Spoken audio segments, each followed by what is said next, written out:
Selamat pagi, siang, sore, dan malam Pak Heru. Perkenalkan kami dari KPP dengan James sebagai ketua kelompok, Matthew, Ryan, Michelle, dan saya Nadine. Di sini kami akan mendemonstrasikan program kami dengan metode persepsi. Untuk mencari akar persamaan, terdapat perbedaan pada kriteria berhenti. Di metode tertutup dan terbuka, ada 3 kriteria berhenti, yaitu jumlah digit signifikan, jumlah iterasi, dan epsilon. Kita klik button calculate, maka akan muncul hasil dari fungsi yang sudah kita inputkan tadi. Di sini akan ditemukannya X sama dengan 1,26 dengan jumlah iterasi terbanyak 17. Di sini kita juga ada fitur export to Excel, di mana hasilnya dari tabel ini akan dimasukkan ke Excel. Lalu kita scroll ke bawah, hasil akan ditemukannya akan diberikan warna hijau untuk jawabannya. Di sini kita juga punya gambar kurva. Gambar ini bisa kita simpan. Untuk tempat simpannya bebas mau di mana. Saya masukkan di sini.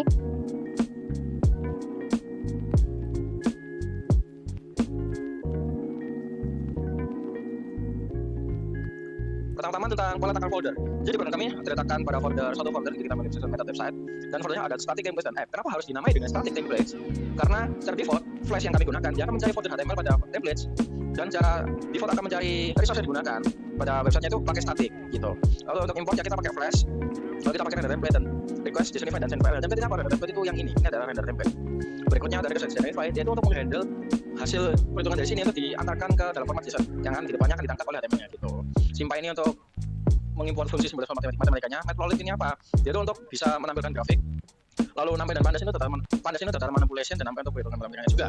Lalu di sini kita ada evaluate function, di mana dia itu mengkonvert simbol x. Secara garis besar, function ini adalah untuk memasukkan nilai x-nya ke dalam function yang sudah diinput oleh usernya dan akan return dalam bentuk float. Kemudian ada function dissection method yang memasing beberapa parameter, di antaranya adalah function, XL, XU, kriteria, jenis kriteria, dan ketiga value dari kriteria berhenti. Dan di dalam function ini pertama kita hitung epsilon s-nya dengan rumus 0,5 dikali 10 pangkat 2 min n. Kemudian di sini kami menginisialisasi beberapa variabel, di antaranya jumlah iterasi, XL, dan list data kosong. Kemudian kita melakukan loop, di mana di dalam loop ini kita pertama menghitung XL, di mana pada metode bisection kita hitung XL-nya melalui membagi rata-rata dari XL dan XU.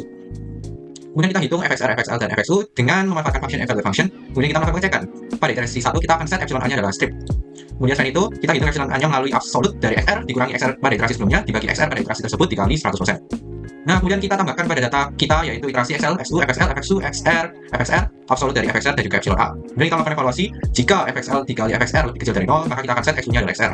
Jika lebih besar dari 0, maka kita akan set XL-nya jadi XR. Jika sama dengan 0, kita akan keluar dari while kita dan akan di-return output-nya. Kemudian kita juga masuk ke evaluasi kriteria berhenti, di mana pada kriteria berhenti digit signifikan, kita akan melakukan pengecekan jika epsilon a lebih kecil dari epsilon s, maka kita keluar dari loop. Kemudian jika kriteria berhentinya adalah jumlah iterasi, kita akan melakukan pengecekan. Apabila jumlah iterasinya sudah mencapai pada jumlah iterasi yang diinginkan, maka kita akan keluar dari loop. Kemudian pada kriteria berhenti epsilon, jika absolute FXR lebih kecil dari epsilon, maka kita akan keluar dari loop. Dan jangan lupa kita set incrementnya jumlah iterasi ditambah 1. Nah, kemudian kita akan return XR jumlah iterasi dan data. Kemudian untuk function yang berikutnya adalah function graph function, di mana function ini digunakan untuk mendapatkan grafik fungsi FXL ditambah akar persamaan. Nah, function ini untuk fitur tambahan dari kelompok kami, di mana pada function ini akan dipasing beberapa parameter, yaitu function, XL, XU, dan XR. Nah, secara garis besar pada function ini kita akan ubah function ini ke dalam bentuk simpy, kemudian kita ubah lagi ke dalam bentuk numerik agar bisa diproses oleh numpy. Nah, di sini kita buat figurnya, kemudian kita buat plot functionnya. Nah, di sini kita bikin warna untuk koordinat dari XL, XU, XR untuk membedakan, kemudian kita set labelnya atau teksnya, jaraknya agar tidak bertabrakan dengan koordinat. Kemudian kita set title dari plot kita, kemudian kita bikin label untuk koordinat X dan koordinat Y, kemudian kita bikin legend juga untuk memberikan informasi terkait dengan plot tersebut. Nah, kemudian kita akan save image tersebut ke dalam bentuk objek base.io dalam bentuk format PNG. Nah, setelah itu akan di-convert lagi ke dalam bentuk string dengan objek base64 agar dapat dilakukan pemrosesan pada web application. Nah, selain itu kita juga punya 3 routing, di mana routing yang pertama untuk merender file HTML, maka kita akan gunakan function render template dari Flash. Kemudian kita juga punya routing untuk perhitungan bisection, di mana kita akan menerima beberapa data dari frontend kita, yaitu function XL, XU, jenis kriteria, dan ketiga value dari kriteria berhenti. Dan di sini kita cuma melakukan pengecekan kalau misalkan yang dipilih adalah n, maka kita akan convert ke dalam integer. Jika n iterasi, maka ke integer juga. Kalau epsilon kita convert ke float. Nah, di sini kita melakukan evaluate function lagi untuk FXL dan FXU, karena kita akan melakukan pengecekan jika perkalian dari kedua function tersebut lebih besar sama dengan 0 atau XL sama dengan XU, maka kita akan return error atau exception bahwa nilai FXL dan FXU harus berubah tanda atau akar tidak ditemukan. Nah, di sini kita juga menghitung dissection method, kemudian graph function, dan kita akan return ke dalam bentuk JSON untuk dikirimkan kembali ke frontend kita dalam JavaScript. Float yang terakhir adalah untuk export file Excel untuk fitur tambahan dari kelompok kami. Nah, yang pertama kami akan mendapatkan list data dari frontend. Nah, di sini kita membuat headernya, urutan headernya agar rapi. Nah, di sini kita membuat data frame dengan library pandas. Kemudian kita membuat objek base.io. Nah, di sini karena kita mau export ke Excel, yang dimana file formatnya adalah XLSX, maka kita membutuhkan engine yaitu XLSX Writer yang diperlukan untuk mengconvert table yang generate menuju ke file Excel. Nah, di sini kita menggunakan function to Excel dari bawaan pandas. Kemudian kita return menggunakan function send file dari Flash, di mana yang di return adalah output. Kemudian kita set map type-nya untuk Excel. Kemudian kita tetapkan nama filenya adalah bisection_results.xlsx.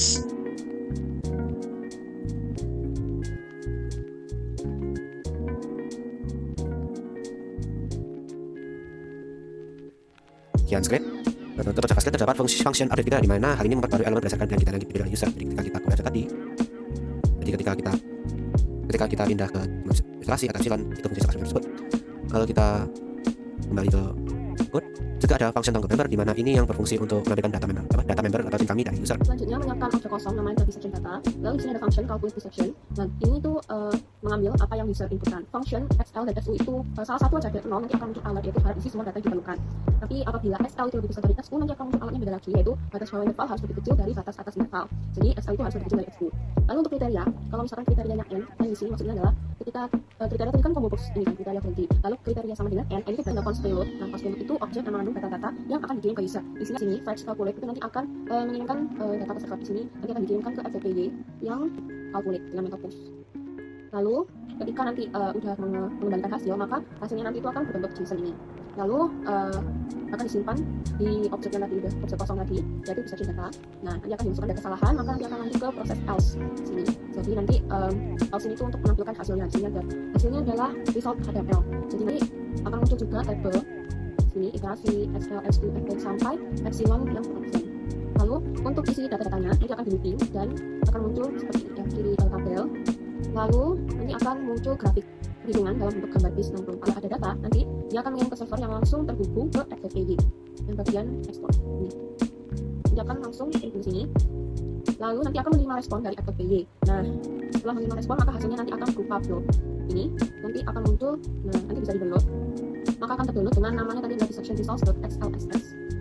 Sekian dari kelompok kami, terima kasih.